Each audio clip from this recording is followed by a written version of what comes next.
বোন, আপনি দুটো প্রশ্ন করেছেন। প্রথমটা হলো কোনো অমুসলিমের ঘরে একজন মুসলিম নামাজ পড়তে পারবে কি না।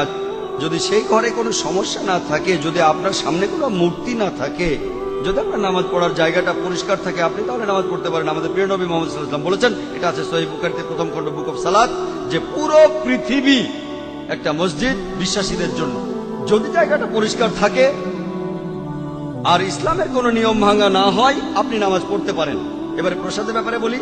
প্রসাদ হলো খাবার যেটা পুজোর সময় হিন্দু ধর্মের লোকেরা উৎসর্গ করে তাদের দেবতাদের নামে।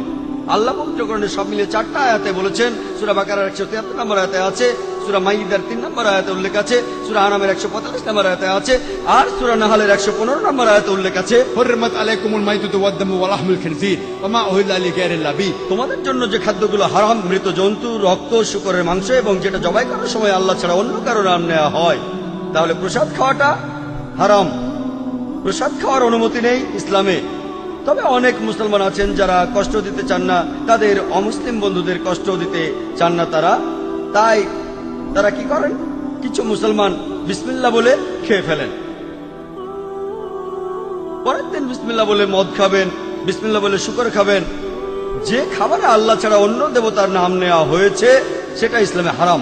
এখানে আপনি কি করবেন, আমার ভিডিও ক্যাসেট দেখতে পারেন, দাওয়া অর ডিস্ট্রাকশন। সেখানে দেখবেন কিভাবে অমুসলিমদের বোঝাবেন প্রসাদ খাওয়ার ব্যাপারে, আর কিভাবে তাদের ধর্মগ্রন্থ দিয়েই তাদেরকে বোঝাতে পারবেন। আশা করি উত্তর